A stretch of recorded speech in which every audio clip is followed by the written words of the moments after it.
Steve Nadjar. Ravi de vous retrouver. Comme Ravi de même. tous les mercredis, vous êtes le directeur de la rédaction d'Actualité Juive. Et à la une cette semaine de l'hebdomadaire, la Chine. Ça faisait longtemps qu'on voulait le faire, avec les équipes, avec El Samama, avec Laurent Cohen-Coudard, pour plusieurs raisons. La première et la plus évidente, bien sûr, c'est les liens d'affinité commerciale, technologique qui existent aujourd'hui entre Israël et la Chine. Mais ça va au-delà, si vous voulez, c'est une question, la Chine est une question civilisationnelle, voire existentielle, posée aujourd'hui à l'Occident. Question parallèle, bien que non comparable, avec celle de l'islam conquérant ou de l'islamisme. C'est autre chose. C'est un modèle de civilisation complètement concurrent de celui de l'Occident. Et j'ai relu pour l'occasion, on ne le cite pas dans le dossier, mais on ne peut pas parler de tout, j'avais relu pour l'occasion des extraits d'un livre qui avait fait date, on va dire dans le débat public américain, de l'ancien secrétaire d'État américain, Henry Kissinger, qui est un vieux monsieur aujourd'hui, mais enfin il a toute sa tête, et il y a 10 ans, il avait publié un livre qui s'appelait Sur la Chine, On China, qui est la Bible de tous les sinolâtres, ou les amis de la Chine. Il y en a beaucoup en France, y compris notre cher ami Alexandre Adler. Et que dit-il, Kissinger, à la fin sur l'aspect de confrontation civilisationnelle? On est dans un contexte, en 2012, où il n'y a pas encore cette espèce d'omniprésence, de l'obsession d'une future guerre en voie de réchauffement entre l'Amérique, les États-Unis et la Chine. Mais par contre, il le pressent. Et il dit de la Chine... Autour notamment de Taïwan. Voilà, et de la compétition technologique, on voit bien aussi la montée en puissance de la Chine qui veut devenir une puissance spatiale, détrôner probablement la suprématie américaine. Alors peut-être d'ailleurs, par parenthèse, on l'évoque dans le dossier, peut-être prennent-ils des vessies pour des lanternes, c'est-à-dire que contrairement à ce qu'on nous rabâche chez les gauchistes, c'est pas demain que l'Amérique va s'effondrer. Mais en revanche, l'Amérique montre par certains côtés des signes de fragilité. Donc revenons à la Chine juste un instant, d'après Kissinger.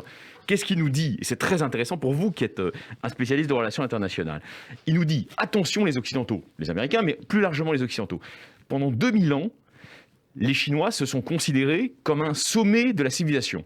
Sommet de la civilisation, ensuite éclipsé par, dit-il, la rapacité des puissances coloniales occidentales. En gros, ça fait 2 siècles. Et donc, conclut Kissinger... Et un peu dépassé par la révolution industrielle. Exactement. Largué par la révolution industrielle.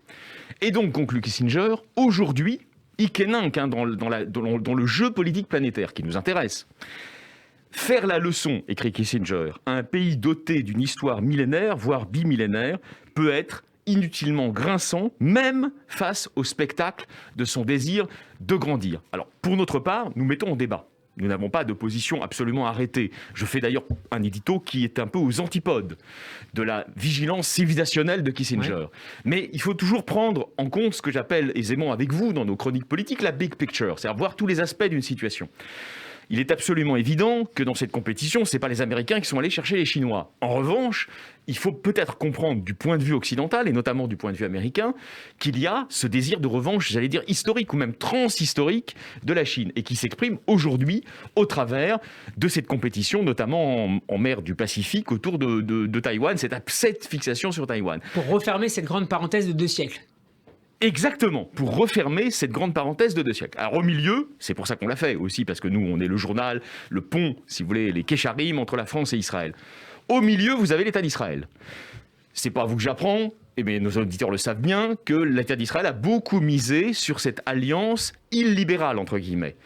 Non pas contre les États-Unis, mais pour marquer une certaine autonomie stratégique vis-à-vis du protecteur américain, qui reste d'ailleurs un protecteur.